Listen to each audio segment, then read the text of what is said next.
دنیا والوں ایسا انصاف کون کرے گا؟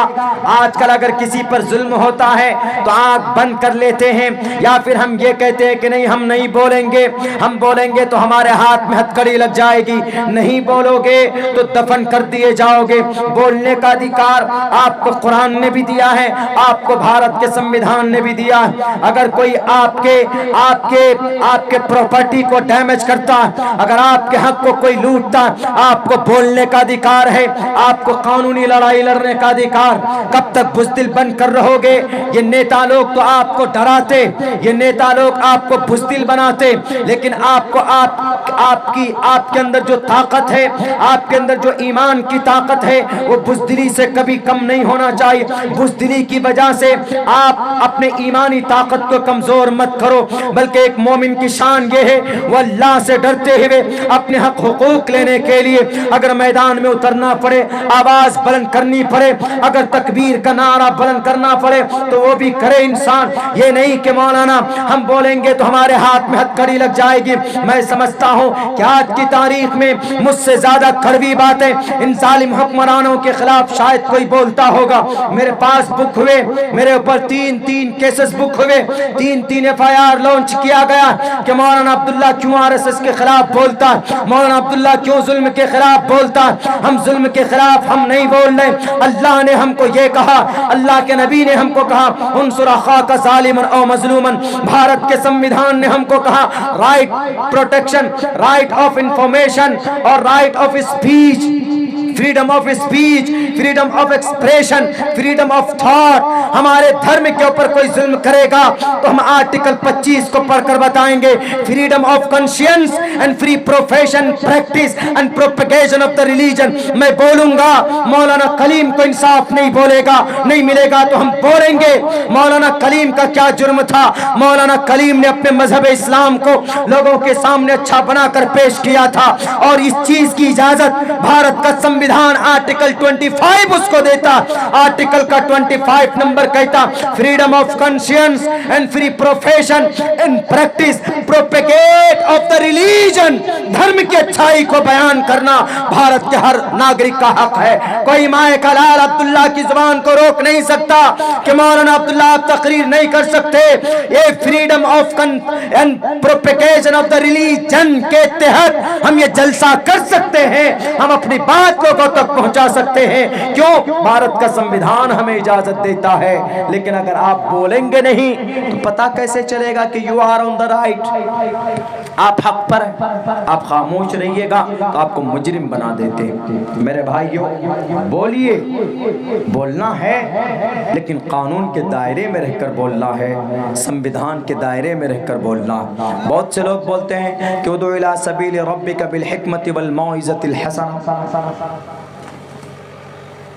حکمت کے ساتھ بلائیے اسلام کے طرف، بہت اچھی بات۔ مفتی شفیع عثمانی صاحب کی معرف القرآن کی تفسیر پڑھیں، حکمت میں کیا تعریف کی انہوں نے کہ اگر کہیں پر خاموش رہ کر اسلام کا فائدہ ہو، اسلام کی سربلندی ہو تو خاموش رہ جائیے، لیکن اگر کہیں تھپڑ مار کر کسی کو اسلام کا فائدہ ہو تو وہاں پر تھپڑ ماریے کسی کو۔ حکمت میں یہ دونوں باتیں شامل ہیں۔ حکمت میں صرف دعا شامل نہیں، حکمت میں صرف دعا شامل نہیں، حکمت میں تلوار شامل ہے۔ اور یقیناً ہم یقین دلاتے ہم اپنے بھارت کے ان راجنیتاؤں کو جن کے ہاتھ میں جوڈیشری ہے، جن کے ہاتھ میں ادیوگ ہے، کہ ہم اپنے دھرم کے بنیاد پر، تلوار کے بنیاد پر، مذہب سے نہیں، دیش کے سرحد سے بھی پیار کرتے، ہم انصاف پسند ہیں، ہمیں انصاف چاہیے ہر موقع پر۔ مولانا عبد الرحمن کٹکی کو جیل ہوتا ہے، 900 نمبر پر ان کا کیس سپریم کورٹ میں آیا، ابھی تک ان کے اوپر ان کی ضمانت نہیں ہوئی۔ کون سا جرم کیا جی؟ پتہ ہی نہیں۔ مفتی عبدالسمیع صاحب کون سا جرم کیے جی؟ پتہ ہی۔ ڈاکٹر ذاکر نائک صاحب کو دیش سے باہر بھگا دیا گیا، کیا جرم کیے جی؟ دھرم پریورتن کرتے تھے، دھرم پریورتن۔ کوئی بھی آدمی کسی بھی دھرم کو پریورتن کر سکتا ہے، آج ہم کو اسلام مسلم ہیں، اگر مجھے خدا نہ خواستہ کل کرسچن پسند آ جائے اور میں کرسچن کے بائبل پڑھ کر متاثر ہو کر کرسچنٹیز کو اپنا لوں تو کیا کوئی میں نے کوئی جرم کیا ہے قانون کے نظر میں؟ نہیں. ہاں، جو بھی معاملہ ہوگا عقیدے کا، دھرم کے تعلق سے اللہ سے ہوگا، کہ اللہ تبارک و تعالیٰ سے ہوگا. اللہ تبارک و تعالیٰ ہم اگر حق پر ہوں گے تو اللہ تبارک و تعالیٰ ہم کو جنت دے گا، نہیں تو پھر جہنم میں بھیجے.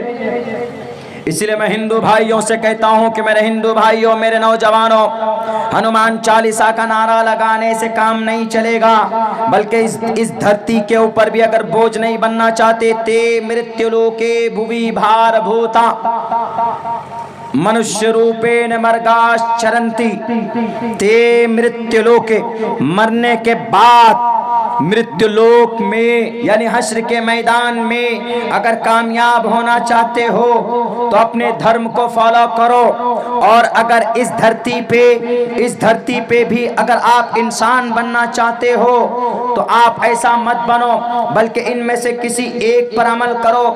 یشام نہ ودیا نہ تپو نہ دھرما، گیانم نہ شیلم نہ گنے نہ دھرما. گیان حاصل کرو، گن حاصل کرو، اور پھر ودیا کلا گنے گن حاصل کرو. تپو نہ دھرما، تپو تپ کرو، عبادت کے طریقے سیکھو. اللہ کے نبی نے بھی فرمایا طلب العلم فریضۃ علی کل مسلم. اتنا علم حاصل کرو نوجوانوں کہ جس سے آپ کی جوانی کی فضیلت کا آپ کو پتہ چل جائے کہ اللہ نے ہماری جوانی کے لیے کیا بیان کیا، اللہ کے نبی نے کیا بیان کیا، کیا بشارت دی. آپ صرف موبائل میں جا کر Hollywood, Tollywood, Lollywood, Bollywood کی پکچر اور موویز کو لوڈ کر کے دیکھنے سے آپ کی زندگی کامیاب نہیں ہونے والی. بلکہ آج کو ہم اذان سے نفرت ہے تو اذان کے بالمقابل میں ہنومان چالیسا کھڑا کیا گیا. ہمیں اپنی مسجد سے نفرت ہے تو ہماری مسجدوں میں کہیں شیولنگ پر کٹ ہو رہا ہے، کہیں پر رام چندر جی نکل رہے ہیں. شیولنگ ایک، لیکن پوری دنیا میں اتنی ساری جگہ پر لنگ تو ایک ہی ہوتا ہے، انسان کا ایک ہی جگہ ہونا چاہیے نا. نہیں، 56 جگہوں کے اوپر شیولنگ کو استھاپت کر رہے ہیں. کیوں؟ اس لیے کہ ہم مسلمانوں کا کنیکشن مسجد سے ٹوٹ گیا، ہم نوجوانوں کا کنیکشن موبائل سے جڑ گیا.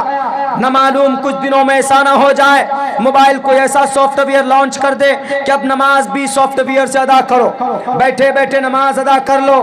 ایسا نہیں ہو سکتا میرے مسلمانوں، میرے نوجوانوں.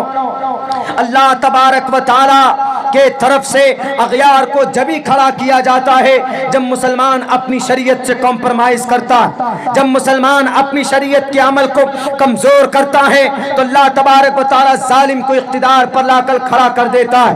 ورنہ سینکڑوں حدیث پڑھی ہے کہ اللہ کے نبی علیہ الصلوۃ والسلام کے صحابہ اور خود اللہ کے نبی اور اللہ کے نبی کے چچا حضرت عباس رضی اللہ تعالیٰ عنہ کی ایک حدیث موجود. حضرت عمر فاروق جیسے ترم خواہ کے سامنے کھڑے ہوئے تھے اپنے انصاف کو لینے کے لیے.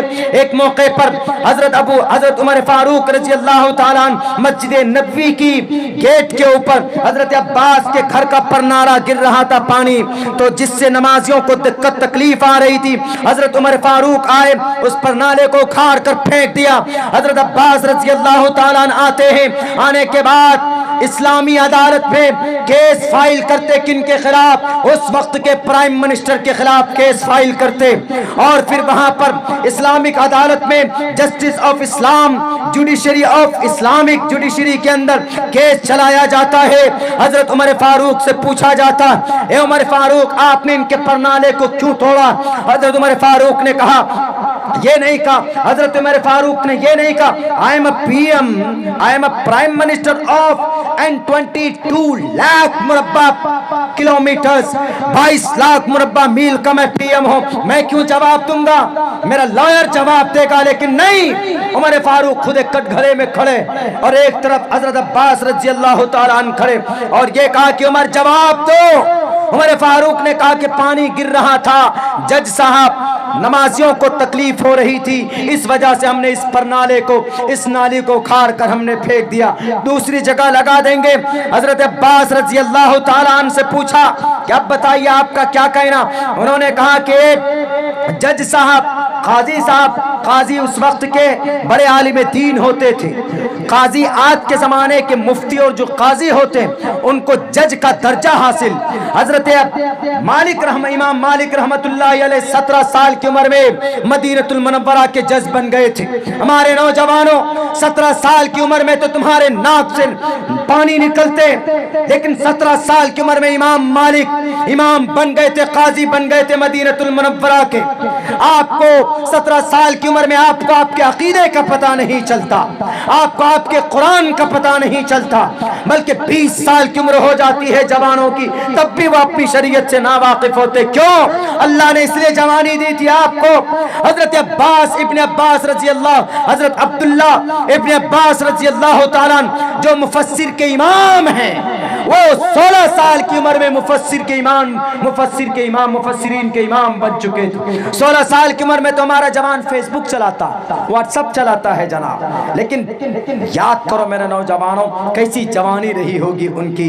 تو حضرت گئے عدالت میں، حضرت عباس نے کہا کہ جج صاحب یہ پرنالہ آج کا نہیں بنایا ہوا، یہ پرنالہ اللہ کے نبی علیہ الصلوۃ والسلام خود کھڑے ہوئے تھے، آپ نے کہا تھا مجھے کہ چچا آپ کھڑے ہوئے، اللہ کے نبی کے کندھے پر کھڑا ہو کر، یہاں پر کھڑے ہو کر ہم نے اس پرنالے کو لگایا ہے۔ دلیل، گواہ پیش کرو۔ گواہ بلایا جاتا۔ ایک صحابی کہتے ہیں ہاں اللہ کے نبی نے ہی ان کو اپنے ہاتھوں سے لگایا تھا۔ تو حضرت عمر فاروق رونے لگتے ہیں اور کہتے ہیں کہ اگر ایسی بات ہے تو میں غلطی کی معافی مانگتا ہوں۔ حضرت عمر فاروق گئے، جانے کے بعد اسی طریقے پر جیسے گھوڑی نہیں بنتے ایسے جھک کر، تو گھوڑے کی طرح بنے، تھوڑے جھکے اور کہا کہ عباس آپ میرے کندھے پر کھڑے ہو اور اس پرنالے کو ایسے ہی لگا دیجئے۔ ایسا کوئی انصاف پرست میں امریکہ سے پوچھنا چاہتا ہوں، یورپ سے پوچھنا چاہتا ہوں، اور ان لال بجکروں سے پوچھنا چاہتا ہوں، ان ہوم منسٹر اور وزیر داخلہ وزیر اعلیٰ سے پوچھنا چاہتا ہوں، ایسا انصاف اسلام میں ایسا انصاف ہے؟ 22 لاکھ مربع میل کا ایک پی ایم جب بات پروف ہو جاتی ہے تو اپنے کندھے پر کھڑا کر کے ویسے ہی اس پر نالے کو لگاتا ہے۔ اس کو بولتے ہیں اسلام، اس کو بولتے ہیں اسلامک شریعہ۔ اسلامک شریعت کا مطلب اٹ از ناٹ، وہ آج ٹی وی پہ بول رہے کیا کہ شریعہ کا مطلب it is not word of God, it is a concern, it is a thought of intelligent person, یعنی شریعہ کا مطلب جتنے بھی عقل مند ہیں ان کی عقل اور ان کی سوچ، ان کی قانون کو شریعہ بولتے ہیں۔ بے وقوف جاہل، تجھے پتہ نہیں تھا تو تجھ کو بولنا نہیں تھا۔ یہ شریعت، اللہ کے قانون، اللہ کے قرآن کو شریعت بولتے ہیں، مفتی صاحب کے فتوے کو شریعت نہیں بولتے۔ اور سنو، مفتی صاحب کا فتویٰ شریعت ہی، قرآن ہی سے نکلتا ہے، احادیث ہی سے نکلتا ہے، کسی بھی مفتی کا اپنے گھر کا فتویٰ نہیں ہوتا۔ وما ينطق عن الهوى ان هو الا وحی یوحى، کوئی بھی نبی اپنی طرف سے کوئی بات نہیں کہتا، تو کوئی مفتی صاحب اپنی طرف سے کوئی بات کیسے کہہ سکتے؟ شرم کی بات ہے کہ ٹی وی کی اسٹوڈیو میں جا کر یہ ان پڑھ گوار لوگ اسلام کو صرف بدنام کرتے۔ میرے بھائیوں، اسلام اس کو بولتے ہیں، اس کو عدالت، اس کو انصاف بولا جاتا ہے۔ یہ ہے انصاف، یہ ہے حق پہنچانا حقداروں تک، اس کو بولتے ہیں۔ لیکن پھر بھی آج وہ اسلام پر ظلم کرتے 2:30 بج چکے ہیں۔ میری آواز بھی تھوڑی خراب ہے، مفتی صاحب بھی تشریف لا چکے، نکاح بھی پڑھانا ہے، یہاں سے مجھے لمبا سفر کرنا ہے۔ میں اس علاقے میں تو نیا ہوں، لیکن مفتی صاحب کو دیکھا تو تھوڑی ہمت ہوئی۔ میرے بھائیوں، میرے مسلمانوں، میرے نوجوان ساتھیوں، لوٹ کر اپنی شریعت کی طرف طرف آنے کی سخت ضرورت ہے، یہی پیغام میں دوں گا۔ اور خصوصاً جو حقوق العباد میں اور انصاف میں جو کمی بیشی ہم لوگ کرتے ہیں، اس چیز کو اپنی زندگی سے نکالنے کی کوشش کیجئے۔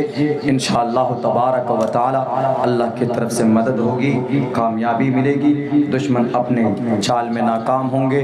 بہت بہت شکریہ، جزاک اللہ۔ السلام علیکم ورحمۃ اللہ وبرکاتہ۔